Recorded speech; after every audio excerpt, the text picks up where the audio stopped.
Coming up on this Thursday edition of Newsline at noon, a 13-day official campaigning period for the June 4th local elections begins with a focus on national safety following the Sewol-ho ferry disaster.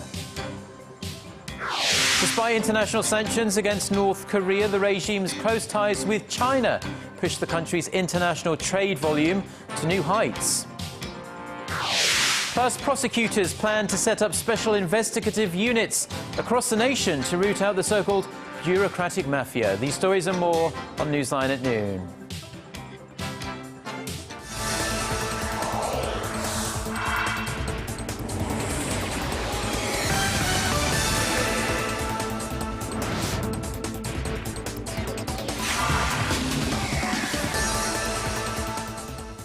It's noon Thursday, May 22nd here in Korea. Thanks for tuning in. Live from Seoul, I'm Ju. Very good to have you with us. I'm Mark Broom. Our top story this afternoon: for thousands of candidates running in the June 4th local elections, the campaign trail begins today. Given the sense of grief and sorrow that remains over the recent Sewol-ho ferry disaster, campaigns will be noticeably toned down compared to years gone by. Our correspondent Ji Myung-kil has this report. The campaign period for the June 4th local elections began Thursday, but candidates have been encouraged to tone down their campaigns in light of the ferry disaster. Both the ruling Saenuri Party and the main opposition New Politics Alliance for Democracy, or NPAD, consider the elections an opportunity to gain the upper hand. The June 4th poll will see 3,952 local administrative and legislative positions filled. Incumbent Seoul Mayor Park Won-soon of the main opposition party, who is running against the ruling party's Chung Mong-joon, started his campaign at Seoul's busy Gangnam Station, where he greeted commuters. Koreans, especially Seoul citizens, start their hard life from the morning, cramming into subway trains. There is a problem with the quality of people's lives. Meanwhile, Chung Mong-joon also took time to look around the Seoul subway facilities. The Seoul subway's air quality is important to Seoul citizens' health. We must improve the air quality in Seoul's subway system. The candidates are expected to focus heavily on safety-related pledges to win support from a public disappointed and frustrated with the government's handling of the ferry disaster. The ruling Saenuri Party is adopting an apologetic approach. The NPAD is expected to stress the government's lack of competence in safety management. The main opposition candidates are hoping to draw voters away from the conservatives to send a clear message to the Park Geun-hye administration. In the latest polls, the ruling party is lagging behind the main opposition party in key regions such as Seoul and the western port city of Incheon. Ruling party candidates have seen their support crumble in the wake of the ferry disaster. Ji Myung-kil, Arirang News. President Park Geun-hye, who this week promised sweeping government reforms following the ferry disaster, is expected to nominate a new prime minister as early as this Thursday. Speculation peaked after President Park decided to hold a previously unscheduled meeting with her senior secretaries later today afternoon. Prime Minister Chung Mong-joon tendered his resignation more than 3 weeks ago to take responsibility for the government's lax response to the accident. Chung's successor faces the mighty challenge of restructuring the government's safety-related ministries and agencies, as the president vowed to do during Monday's presidential address. And the presidential pick is widely expected to affect voter sentiment ahead of the June local elections. Reshuffles within the cabinet and the presidential office are expected to come after the elections. It seems like North Korea is no hermit kingdom when it comes to trade. Despite international efforts to isolate North Korea through sanctions, its overall trade hit a record high last year. Our UDN has the details. While the rest of the world has slammed the door on trade with North Korea for its ongoing nuclear threats, China is going the other way. South Korea's state-run trade agency says North Korea's total overall trade amounted to an all-time high of $7.3 billion last year. Most of that was from China. Dependence on its only remaining ally has been growing since 2005, making up nearly 90% of North Korea's trade across borders as of 2013. Beijing joined international efforts to further isolate Pyongyang following its nuclear test in February last year by strengthening trade restrictions, but evidently to not much effect. Exports mostly consisted of coal and mineral resources, imports of electric equipment and grains. Russia is also rising as a close trade partner as well, with trade between the two countries up 37% last year. This is mostly due to a spike in imports of materials needed for the Nasan-Hasan project, which is a railway connecting North Korea and Russia. There was no record of trade with Japan and just humanitarian aid records from the U.S. last year. Yurian, Arirang News. And back here in Seoul, last month's Sewol-ho ferry accident had a significant impact on domestic consumption, something Korea's finance minister says continues today. To counter the effects and help businesses that have been hit hard, Hyun Oh-seok has promised some government support. Son Jung-in reports. Finance Minister Hyun Oh-seok, in a meeting Thursday morning with economy-related ministers, said the domestic consumption is slowly moving towards a path of recovery after a decline in demand spurred by last month's ferry accident. However, he added that consumer sentiment is still fragile and promised to work actively to help consumption and corporate investment rebound as quickly as possible. Hyun said the government will closely monitor overall economic trends and provide more support to the sectors hit hardest by the ferry accident, including retailers and transportation and tourism industries. As for overall industrial competitiveness, which is also not seen as strong, he promised to establish measures to boost electronic commerce within the next month to promote foreign investment and make inroads into overseas markets.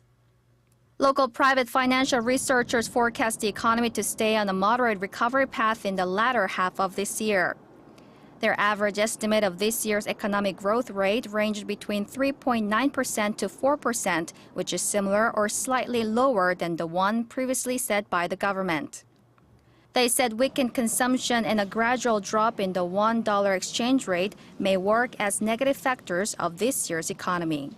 Son Jung-in, Arirang News. Korea's global competitiveness drifted downward this year due to low government and business efficiency. In its World Competitiveness Report 2014, the Switzerland-based International Institute for Management Development said Korea dropped by 4 notches to 26th out of the 60 ranked economies. Among 4 main sectors that determine a nation's competitiveness, economic achievements and infrastructure remained unchanged, while government and business efficiency dropped. The US topped the list, with Switzerland and Hong Kong in 2nd and 3rd, respectively. Japan was 21st and China 23rd, both above Korea. Now, Korean tech giant Samsung Electronics has once again been ranked among the 30 most valuable brands in the world. The brand equity database Brands said in its top 100 most valuable global brands that Samsung placed 29th. That's up 1 notch from last year, and its brand value is valued at $26 billion. Samsung was the only Korean company to make the top 100 list. Google overtook Apple to bounce back as the most valuable global brand with a value of $159 billion. The fastest riser on the list was the Chinese portal Tencent, whose value rose 97% over the year. Now, hot on the heels of President Park's pledge to shake up the cabinet after the government's poor response to the ferry disaster, the prosecution has announced plans to crack down on the so-called bureaucratic mafias, those with collusive ties between government and public institutions. Connie Kim reports. The prosecution will soon set up 18 special investigation teams across the nation to root out corruption, with the focus of ending collusive ties between government officials and the industries they regulate. The decision was taken in at an emergency meeting of senior state prosecutors Wednesday afternoon. Prosecutor General Kim Jin-tae said all district public prosecutors' offices in Seoul and 17 others across the nation will each form a special team charged with stamping out corruption involving civil servants. The probe will not stop with punishing individuals. We will root out the structural causes of corrupt ties between government and private institutions and change the way bureaucrats' perceptions. After President Park Geun-hye apologized for poor government handling of last month's ferry disaster, which she blamed partly for corruption, prosecutors at the western port city of Incheon raided Lee In-soo, a top official of the Incheon Port Authority. Lee, a former board chairman of the Korea Shipping Association and a retired official of the Oceans Ministry, has been charged with embezzlement. So-called parachute appointments, which allow public sector officials to get jobs in industries they were once charged with regulating, will also be under probe. Institutions that work with public infrastructure directly related to safety, including ships, railways, and nuclear power plants, will be looked into with priority. To clamp down on profits made through corrupt means, prosecutors are proposing a law to confiscate hidden assets amassed by current or former civil servants through briberies and other illicit means. Connie Kim, Arirang News.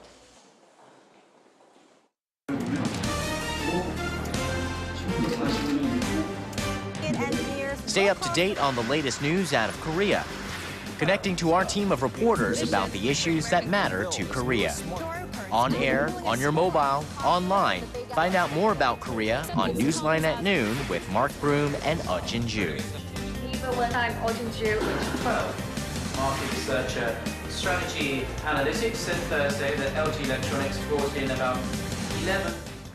Now, amid signs that the U.S. economy is gaining steam, the Federal Reserve is discussing how it will begin to raise short-term interest rates that are near zero now. The Fed, however, has made clear the rates will stay low in coming months. Our Connie Lee has more. U.S. Federal Reserve policymakers have begun, paving the way for raising short-term interest rates after keeping them near zero for 6 years. The central bank's April meeting minutes revealed Wednesday confirmed the Fed is not ready to normalize monetary policy by starting to hike interest rates anytime soon. But policymakers did engage in prudent planning and looked at several approaches for such steps as a reverse easy monetary policy. Fed Chairwoman Janet Yellen reiterated earlier this month that interest rates would not rise until the U.S. economy was strong enough. Interest rates are unlikely to begin rising until we are in a strong economic recovery.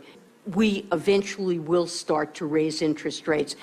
I'm assuming the economy will continue to recover, and at some point that will become appropriate. As the U.S. economy strengthens, interest rates are expected to rise in the latter half of 2015. Since 2008, the Fed has kept rates at near 0% to help the economy recover from a severe recession. The April meeting minutes also suggest that the Fed will keep reducing its stimulus plan, as leaders say the U.S. economy is on a path of moderate growth. Connie Lee, Arirang News. Japanese Prime Minister Shinzo Abe is urging lawmakers in his country to lay the groundwork for a summit between Korea and Japan. Japan's national broadcaster NHK reported Wednesday that Abe called on Liberal Democratic Party lawmaker Nukaga Fukushiro, a former finance minister, to ensure parliamentary members use every possible channel to push for summit talks. Fukushiro said that while diplomatic ties with Seoul have soured, the two countries have a solid economic relationship. A private two-day Korea-Japan business meeting was held in Japan just last week.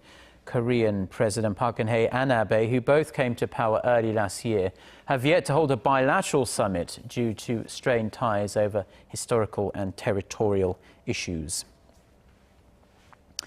Chinese President Xi Jinping is calling on neighboring countries to build a security framework aimed at countering Washington's influence in the region. But with China mired in territorial disputes with many of the countries it's seeking to partner up with, the prospects for the Chinese leader getting his way don't look very good at all. Now, Kim Yeon-bin reports. President Xi Jinping at an international security summit in Shanghai on Wednesday said that the problems facing Asia today should be handled by the nations within Asia. Asia countries should all cooperate to resolve security issues in the region. It was a not-so-veiled reference to the U.S. as it seeks to increase its influence in Asia. A third party aimed at enhancing military alliances in the region does not serve our interests. Xi made the statements at the 4th Conference on Interaction and Confidence Building Measures in Asia, a group of more than 20 mostly Asian nations. Xi's vision for a new Asian security concept has a supporter in Russia, which launched joint naval exercises near the disputed East China Sea Islands this week. Russian President Vladimir Putin has already backed the idea, but it may be hard to see it through, as nations will be reticent to harm relations with Washington. Many of them are also mired in territorial disputes with China. Relations between Beijing and Washington have been sour in recent months over accusations of cyber attacks, newly established air defense zones, and territorial disputes in the South China Sea. Kim Hyun-bin, Arirang News.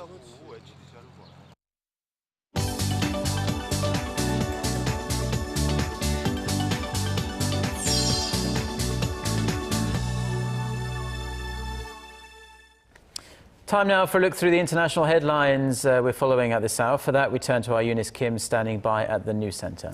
Eunice, a major cyber attack, and this time against popular e-commerce site eBay. That's right, Chunju. This website has become increasingly popular here in Korea as well, but eBay is now asking its 145 million active users worldwide to change their passwords, as hackers may have gotten away with their personal information. The popular online auction site says the cyber attack that took place between late February and early March was discovered just a couple weeks ago. It has not released how many accounts were compromised, but the company did say hackers got away with email addresses, encrypted passwords, birth dates, and other information. eBay says financial information was not taken, nor does it believe hackers got to its payment subsidiary, PayPal. 48 people are dead and 3 more suspected village strikes blamed on Boko Haram. In one of the towns, Alagarno, residents said gunmen killed 17 as they swept through their village Tuesday night, burning homes and leaving with stolen food and vehicles. Alagarno is near the area of Chibok, where more than 200 schoolgirls were abducted from their dormitories last month. This as people continue searching for bodies in the central city of Jos, where 2 bomb explosions there claimed at least 118 lives.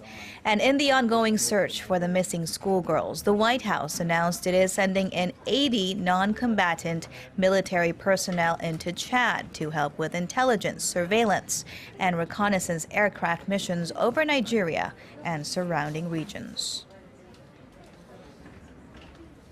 Thailand's top politicians and protest leaders will reconvene today in a meeting mediated by the country's army chief to find a peaceful solution that will break the 6-month political deadlock.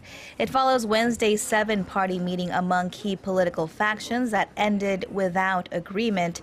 The discussions were called by Thailand's army chief one day after martial law was declared across the kingdom.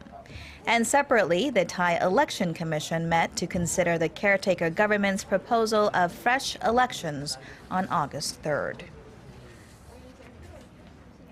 And finally, Iran has released a group of young Iranians arrested Tuesday after they uploaded online this video tribute to Pharrell Williams' popular song, Happy. Police there had called their clip showing 3 men and 3 unveiled women dancing to the popular tune Vulgar, and that it had hurt public chastity. Online support for the group gathered under the hashtag #FreeHappyIranians. One of the women in the video posted on Instagram with a note of thanks. And there you see singer Williams also saying on social media, quote, "It is beyond sad that these kids were arrested for trying to spread happiness." Reports say the group was released on bail after they confessed they were actors tricked into making the video titled "Happy We Are from Tehran." Well, thank you very much, Eunice, and that song's going to be stuck in my head all day now. It's International Day for Biological Diversity today, very nice day, and it's a day designated by the United Nations more than 20 years ago now, and it's to raise awareness of biodiversity issues. Right, it's a day that should hold special meaning for Korea especially, as it lags behind many other countries in terms of protecting its indigenous plants. Arirang News' Kwon So-ah reports. Here at Hantaek Botanical Garden in Yongin in Gyeonggi-do Province, hundreds of visitors stream in each day to experience nature up close on 730 square meters of land. I enjoy seeing all the different names of the wild herbs and wildflowers. Just looking at green makes me feel at ease. The fresh scent also draws me to come here.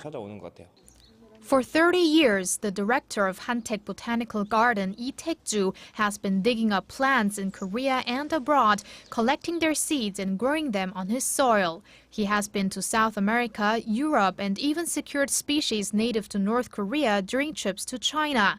His passion also includes a sense of responsibility. There is a total of 250,000 plant species on the earth. They are all our resources, which could be resources for the future.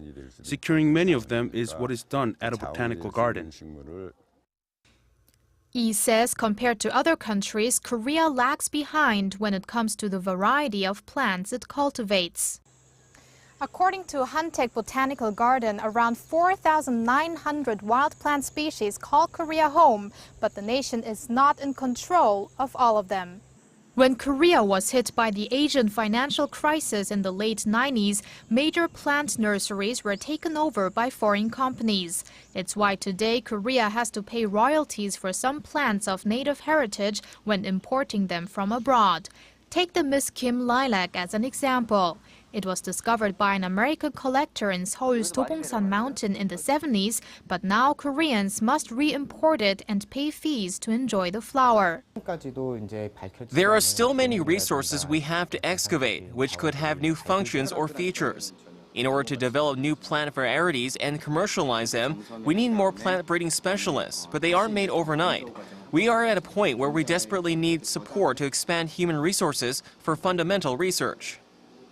In hopes of raising awareness to the issue, botanical gardens like Hantaek are running education programs to garner interest in plant diversity and their protection at an early age.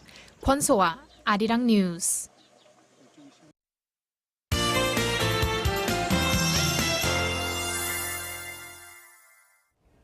Good afternoon, I'm Lee Ji-hyun with the latest weather updates.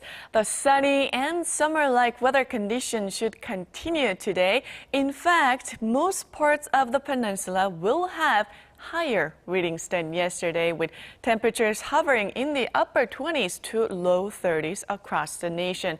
And this dazzling sunshine that we've been having since this morning will stick around throughout the day, making it feel warmer than the actual temperatures. And tomorrow will be even hotter here in Seoul, with highs expecting to soar 29 degrees Celsius, but showers on Sunday will cool things down. Now, over in Jindo, at the site of the ferry accident, winds should be blowing at 4 to 7 meters per second, and waves should be a half meter at their highs, and the currents in the water will remain slow. With that in mind, let's take a closer look at the readings for today. The high in Seoul will rise to 28, and Daegu and Gwangju will soar to 31 and 30, while Busan tops out at 24. Now, for other regions, Seoul and Jeju and Daejeon will rise to 24 and 28, and Mount Gyeongang should top out at 15. Now, that's all for Korea, and here's the global forecast for viewers around the world.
And that does it for this newscast. Those are stories we're following at this hour.